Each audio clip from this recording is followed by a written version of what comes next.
Dear Esther, I have now driven the stretch of the M5 between Exeter and Bristol over 21 times. But although I have all the reports and all the witnesses and have cross-referenced them within a millimetre using my ordnance survey maps, I simply cannot find the location. You'd think there would be marks to serve as some evidence. It's somewhere between the turn-off for Sanford and the welcome break services. But although I can always see it in my rear-view mirror, I have as yet been unable to pull ashore.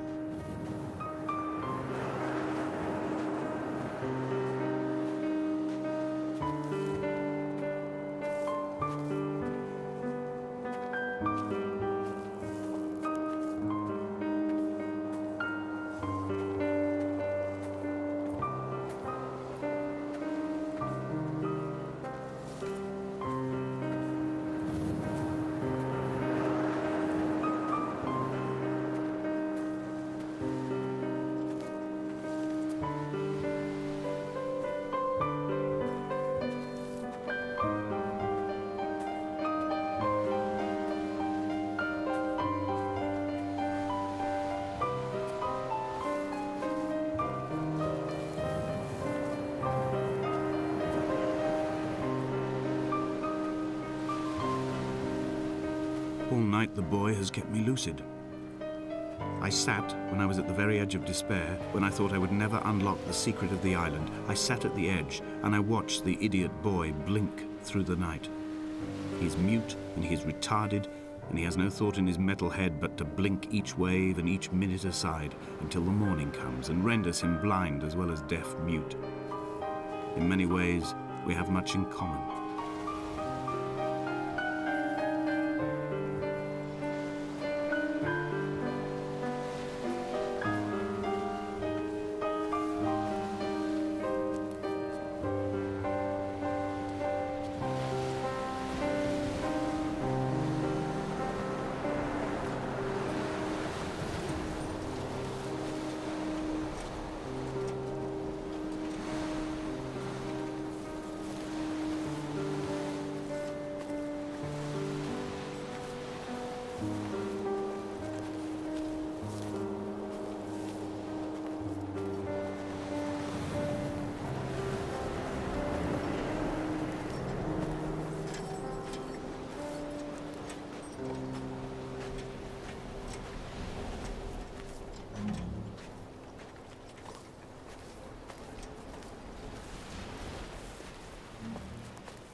I had kidney stones and you visited me in the hospital. After the operation, when I was still half submerged in anesthetic, your outline and your speech both blurred. Now my stones have grown into an island and made their escape, and you have been rendered opaque by the car of a drunk.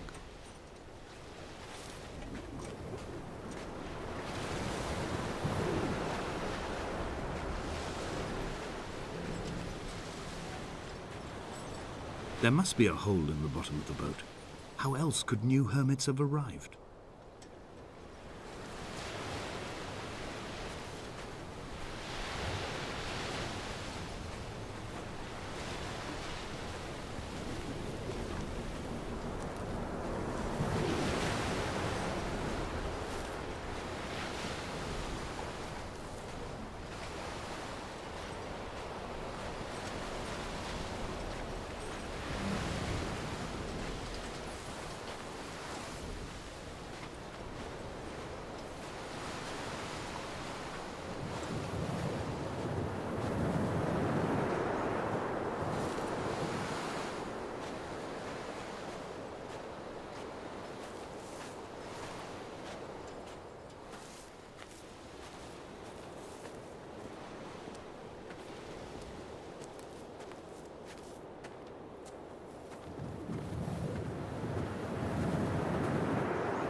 Was this what Paul saw through his windscreen? Not Lot's wife looking over her shoulder, but a scar in the hillside, falling away to black forever.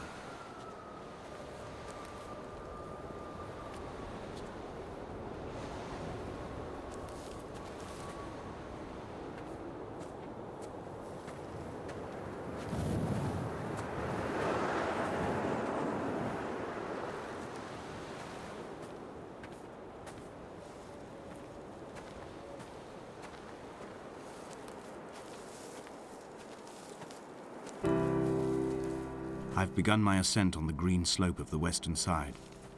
I've looked deep into the mountain from the shaft and understood that I must go up and then find the way under. I will stash the last vestiges of my civilization in the stone walls and work deeper from there. I'm drawn by the aerial and the cliff edge. There is some form of rebirth waiting for me there.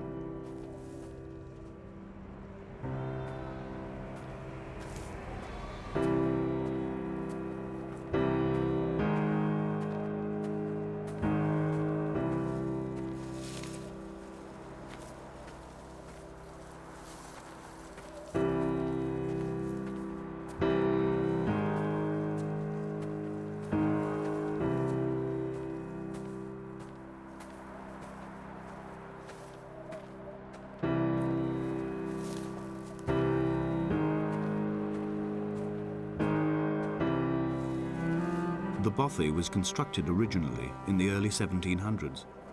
By then, shepherding had formalized into a career. The first habitual shepherd was a man called Jakobsen, from a lineage of migratory Scandinavians. He was not considered a man of breeding by the mainlanders. He came here every summer whilst building the bothy, hoping eventually that becoming a man of property would secure him a wife and a lineage. Donnelly records that it did not work. He caught some disease from his malcontented goats and died 2 years after completing it. There was no one to carve white lines into the cliff for him either.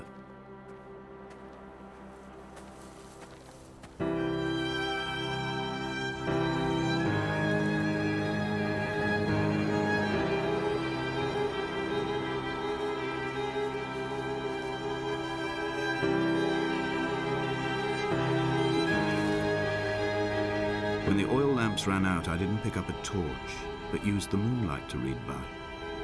When I've pulled the last shreds of sense from it, I will throw Donnelly's book from the cliffs and perhaps myself with it. Maybe it will wash back up through the caves and erupt from the spring when the rain comes, making its return to the hermit's cave. Perhaps it will be back on the table when I wake. I think I may have thrown it into the sea several times before.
In a footnote, The editor comments that at this point, Donnelly was going insane as syphilis tore through his system like a drunk driver.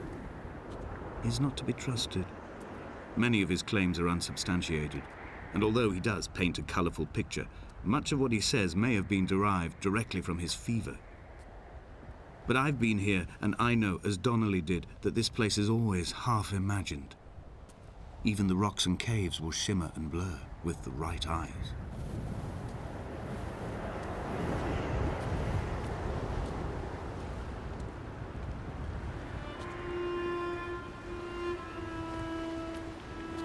They found Jakobsen in early spring. The thaw had only just come. Even though he'd been dead nearly 7 months, his body had been frozen right down to the nerves and had not even begun to decompose. All around him, small flowers were reaching for the weak sun. The goats had adjusted happily to life without a shepherd and were grazing freely about the valley. Donnelly reports they hurled the body in fear and disgust down the shaft, but I cannot corroborate this story.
Climbing down to the caves, I slipped and fell and have injured my leg.